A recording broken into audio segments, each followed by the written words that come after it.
नारियल किसके? भगवान की दया है। लेकिन बहनों का प्रेम देख देख के आनंद आता है।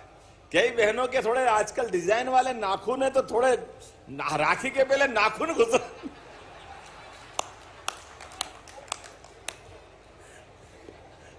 अब बहनें आशीर्वाद तो दे ही रही है, कोई बात नहीं, ब्लड टेस्ट भी हो रहा है। लेकिन मैं दोनों हाथ जोड़ करके आपके आशीर्वाद से, आपके स्नेह से जीवन भर वो प्रेम नहीं भूलूंगा। हमारी बहनों के लिए जितना जो कर सकते हैं, हमारी सरकार के माध्यम से खूब आनंद के साथ वो सब करने का प्रयास कर रहे हैं। मैं एक बार, दो बार, अभी आखिरी बार तो सावन की सवारी में पक्का ही हो गया कि बैजनाथ बाबा की सवारी में आऊंगा। लेकिन लगा कि जब बाबा की सवारी आ रही है तो बाबा ने कहा आज डिस्टर्ब मत करो, अकेले आना और रक्षाबंधन मनाना। तो उनके आशीर्वाद से आया हूं आज खास तौर पर। 2 दिन पहले तक कोई कार्यक्रम नहीं, और पहले 3-3 बार कार्यक्रम बने तो कैंसिल हो गए। क्या कमाल है, ये आगर नहीं आगर है, मेरे घर में आने का मौका देता है। ये जो आनंद है, हमारे भाई बहनों का आनंद, त्योहारों का आनंद, हमारे भी प्रत्येक दिन कोई न कोई तिथि में त्योहार छिपा रहता है, कोई न कोई संस्कार छिपा रहता है। भारतीय संस्कारों के बलबूते पर सनातन संस्कृति की जो धारा बहती है, उस धारा की किसी से कोई तुलना नहीं हो सकती। कितने प्रकार से हम अपने त्योहारों को याद करें और हमारे समाजजनों को याद करें। जब मैं आपके बीच में आया तो हमारे दिव्यांग भाई बहन क्या प्रेम से, स्नेह से अपनी ट्राइसिकल पे 52 लाख से ज्यादा की अलग अलग मोटर बाइक पे आप बैठ के अपने जीवन की गाड़ी को बढ़ाने जा रहे हैं। मैं आपको बधाई देता हूं, आपकी भी प्रेम से राखी को स्वीकार करता हूं। अपने जीवन में ये शरीर भगवान का प्रसाद है, हमारे हाथ में नहीं है किसके घर पैदा होंगे, हमारे हाथ में नहीं है हम किस प्रकार का जीवन जिएंगे, हमारे हाथ में नहीं है हमारे शरीर में कोई व्याधि, कोई परेशानी, या जिसको माननीय मोदी जी ने तो और अच्छा नाम दिया, हमारे अपने शारीरिक रूप से कोई कष्ट है, ऐसे भाई बहनों को माननीय नरेंद्र मोदी जी ने दिव्यांग शब्द दिया। जोरदार अभिनंदन करें इस भावना के लिए। देवता का दिया हुआ शरीर और अंग में कोई कठिनाई है तो दिव्यांग तो हुआ ही, भगवान का प्रसाद तो हुआ ही। हमारे यहां तो इतनी उज्जवल परंपरा है बहनों की कि कौरव पांडव के युग में गांधारी के पति की अगर आंखें नहीं थी तो सारी जिंदगी गांधारी बहन ने अपनी आंखों पे भी पट्टी बांध करके जिंदगी गुजारने का निर्णय कर लिया। इतना पवित्र भाव बहनों की हमारी उज्जवल परंपरा के साथ आता है। ऐसा एक नहीं, कई घटनाक्रम भरे पड़े हैं, उनकी अपन बात करेंगे तो बात लंबी होगी। लेकिन मैंने अभी 2 दिन पहले ही नरसिंहगढ़ से हमारी लाडली बहनों के लिए जोरदार अभिनंदन करें। लाडली बहनों के लिए कौन कौन लाडली बहना है, हाथ खड़े करके बताओ। बाप रे, सब हाथ खड़े हो गए, हाथ नीचे कर लो। तो सावन के महीने में लाडली बहनों के लिए आपकी राखी समझो मेरे दोनों हाथ में आ गई और 250 रुपए आपके खाते में 2 दिन पहले ही डाल दिए पूरे प्रदेश की बहनों के लिए। 1250 अलग। और राखी के अवसर पर ये बहनों का हमारा अपना गिफ्ट, हमारी बहनों का आशीर्वाद के बाद ये जो स्नेह लुटाती बहनें, सच में मैं आया था कि बहुत बातें करूंगा, लेकिन आपके प्रेम से हृदय भर गया। आनंद के साथ ये एहसास हो रहा है क्या बहनें आनंद के साथ आशीर्वाद दे रही है। प्रजापिता ब्रह्मा कुमारी वाली बहनें हो, स्कूल की बहनें हो, स्वयं सहायता समूह की बहनें हो, नारी सशक्तिकरण के अलग अलग आयामों में, और प्रधानमंत्री की भी भावना देखो। हमारी सरकारों के माध्यम से, अब मैं अगर ये कहूंगा तो कांग्रेस के लोग बुरा मानेंगे, लेकिन कांग्रेस के जमाने में लाडली लक्ष्मी योजना 0 1 भी नहीं बनाते। उज्ज्वला गैस कनेक्शन बड़े लोगों को मिलता है, किसी घर घर बहन को कोई कनेक्शन नहीं। किसी गरीब बहन का पक्का मकान बनाने की बात करो, 0 कभी सोच नहीं सकते। लाडली बहना के तो सोच ही नहीं सकते हैं। चुनाव के पहले जब ये योजना जारी हुई, हमारी पूर्ववर्ती सरकारों ने, साध्वी उमा भारती, बाबूलाल जी गौर और माननीय शिवराज सिंह जी चौहान और हमारी सरकार ने जब इस योजना पे बहनों के तरफ उनके मदद करने के लिए हाथ बढ़ाया और लाडली बहना योजना लेकर आए और पहली बार 1000 रुपया जब चालू किया तो सारे कांग्रेसी कह रहे थे पैसा लुटारो, काय के लिए देना, क्यों देना चाहिए। अरे भैया, तुम्हारे घर में भी बहन है कि नहीं है? बहनों के जीवन में 2 पैसे हाथ जाए तो बहनें उस घर के लिए अपनी जान की बाजी लगा करके 1-1 रुपया घर में बच्चों के लिए, पूरे परिवार के लिए वो खर्चा करती। बहनें कभी पैसा नहीं बिगाड़ती और इनने तो कभी दिया नहीं, लेकिन देने वालों के लिए रोज काय के लिए दे रहे हो, काय के लिए दे रहे हो। और इस भाव के आधार पर कहा कि तो केवल चुनाव जीतने की बात कर रहे हैं, चुनाव के बाद बंद कर देंगे। भाइयों बहनों, आप गवाह हो, हमने कहा था एक भी योजना बंद नहीं होगी। और मुझे गर्व है इस बात का कि लाडली बहना योजना हमने गए साल 1250 कर दी और अभी आपको सावन के महीने में 1500 मिल रहा और भाई दूज से हर महीने मिलने वाला है बहनों के लिए, अपनी लाडली बहनों के लिए। और केवल यही रुकने वाले नहीं है, आपको अगले साल फिर पैसे देंगे 26 में, फिर पैसे देंगे लाडली बहनों को 27 में और फिर 28 में भी पैसे मिलेंगे और धीरे धीरे करके 3000 रुपया महीना बहनों के खाते में घर घर पहुंचाने वाले हैं। ये बहनों के प्रति हमारी प्रतिबद्धता है, बहनों से दिया हुआ वचन है।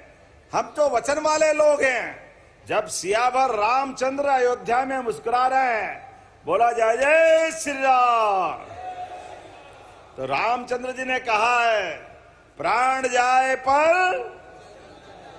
अब ये कांग्रेस के लोग क्या समझे क्या होता है, ये के वचन वचन क्या होता, प्राण बचे तो काम बचे। उनकी अपनी लाइन है, उससे आगे सोचते नहीं है, इसीलिए तो घर पहुंच गए। दुर्भाग्य के साथ कहना पड़ेगा, कांग्रेस के नेता प्रतिपक्ष कभी सुप्रीम कोर्ट पे प्रश्न उठाते, न्यायालय को नहीं मानते। 1 बार नहीं, 2 बार नहीं, हर बार न्यायालय डांटता है। इतनी मोटी चमड़ी वाले हैं, असर ही नहीं होता उनको। हमारे लोकतंत्र के प्रमुख आधार में से न्यायपालिका है, हाई कोर्ट, सुप्रीम कोर्ट, कोई भी कहे, लेकिन ये भी क्या करें, इनके घर में न मानने की लाइन लंबी है। इंदिरा गांधी ने चुनाव में उनको चुनौती मिली राजनारायण से और इलाहाबाद हाईकोर्ट ने उनका चुनाव निरस्त करा, लेकिन इनने वो चुनाव में इस नैतिकता के आधार पर इस्तीफा देने के बजाय, ये बद्रीलाल जी से लेके पुराने लोग बैठे हैं, चुनाव खुद को निरस्त पाते ही देश पे आपातकाल लगा दिया। ये इनका इतिहास है। आपातकाल के बलबूते पे पूरे देश में प्रेस पे ताला, विरोधी दलों को जेल में, पूरा देश त्राहिमाम त्राहिमाम कर रहा था और उसके लंबी और श्रृंखला है। अभी सुप्रीम कोर्ट ने अभी डांट लगाई 4 दिन पहले, उसके पहले भी मानते ही नहीं और केवल सुप्रीम कोर्ट, हाई कोर्ट ने सेना जब पराक्रम पुरुषार्थ करके दिखाए, देश के दुश्मनों से दुश्मनों के देश में घुस के मारने जाए, माननीय प्रधानमंत्री के नेतृत्व में जोरदार अभिनंदन करो माननीय नरेंद्र मोदी जी के लिए। लेकिन ये सेना के पराक्रम को भूल जाते हैं, सेना के साहस वीरता को नकारते हैं और कहते हैं कि किसने गोला, किसका कहां गोला गिरा, कौन मरा, सबूत दो। अब बताओ, सेना पराक्रम करके सेना कहां घुस के मार रही, लेकिन सेना पे भरोसा नहीं, सुप्रीम कोर्ट पे भरोसा नहीं, और इस देश का चुनाव लोकतंत्र की सबसे बड़ी ताकत है चुनाव आयोग। जिस चुनाव आयोग के भरोसे से दुनिया के सबसे बड़े लोकतंत्र भारत पे गर्व करती है, लेकिन ये चुनाव आयोग को भी नहीं छोड़ रहे। चुनाव आयोग पे प्रश्न उठाते हैं, जनता इनको नकार रही है, ये हार के घर जाते हैं तो खिसियानी बिल्ली खंबा नोचे। चुनाव ये हारे, जनता इनके साथ नहीं, लेकिन उसके बाद भी चुनाव आयोग का दोष। और वो भी क्या बात करते हैं, थोड़ी बात तो समझो। चुनाव आयोग तो केवल हमको मालूम, जिस किसी राज्य में भी चुनाव अधिकारी तो जिले का कलेक्टर ही होता है। अब कर्नाटक का उदाहरण दे रहे हैं। अरे कर्नाटक के अंदर जब चुनाव हुए तो सरकार आप ही की थी, कलेक्टर भी आपने ही बिठाए, वही तो चुनाव अधिकारी थे। और उसके बाद कोई छोटी मोटी गलती हुई होगी, मैं तो नहीं मानता हुई है, लेकिन वो दोष भी हमारा। वाह रे वाह, ये क्या बात हुई, आपकी अपनी सरकार दोबारा बन गई, ये भी दोष हमारा।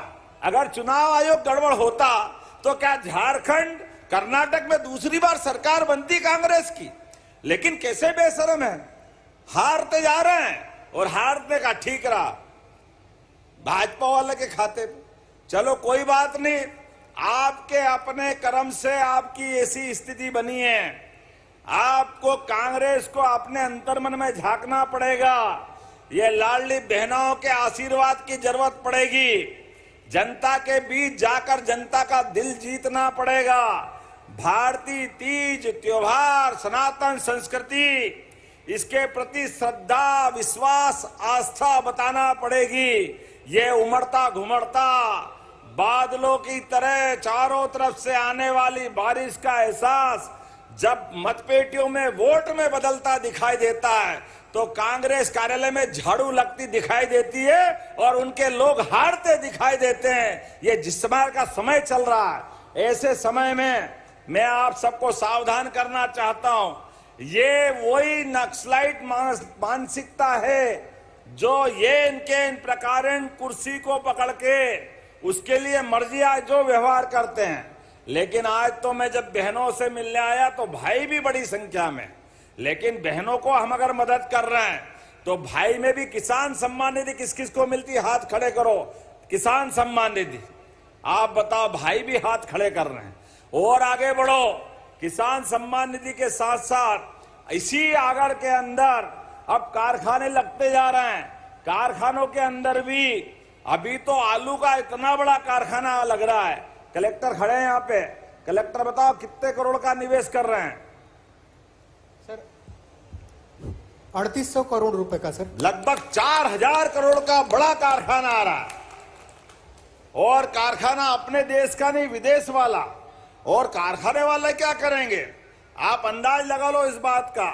वो आपको आलू का बीज देंगे, आलू, आप आलू उगाओ और आलू उगा के उनको दो, तो जो अभी किसानों की आमदनी जितनी है उसको 4 गुना ज्यादा करने वाले जोरदार अभिनंदन को। किसानों की जिंदगी बदलेगी 4 गुना ज्यादा। और अपने इथेनॉल प्लांट आ रहे हैं। मक्का का उत्पादन अभी कम है, लेकिन मक्का का उत्पादन भी बढ़ेगा।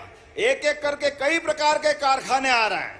मुझे तो इस बात का आनंद है, प्रदेश में सबसे पहले गो अभयारण्य के बना, गौशाला का बड़ा रूप तो आगर के अंदर बना है। और आगर की देसी गाय, मालवी गाय, क्या आनंद के साथ क्या दूध उसका मिलता है। मैं गारंटी के साथ कह सकता हूं, यद्यपि हमारी देसी सभी गौ माता हैं, जर्सी और दूसरी नस्लों से तो भारी है ही। कोई गिर की, कोई साहीवाल की, अलग अलग प्रकार की सारी गाय माताओं के लिए उनके अंदर तो दूध में सोना मिलता है। लेकिन इन गाय माताओं के साथ मालवी गाय को ज्यादा भगवान ने आशीर्वाद दिया, बैजनाथ महादेव ने। मालवी गाय थोड़ा खाए और ज्यादा आशीर्वाद देती। दूध थोड़ा भले ही देती है, लेकिन दूध के रूप में घी देती है हमारे अपने मुंह के अंदर, हमारे परिवार को, हमारे शरीर को पुष्ट करने के लिए। मालवी गायों की जो विशेषता है, उसकी नस्ल बचाने में सबसे अच्छा कोई जिला है तो ये आगर जिला है। मैं आप सबको भी बधाई देना चाहूंगा और बहनों आपके लिए भी कहना चाहता हूं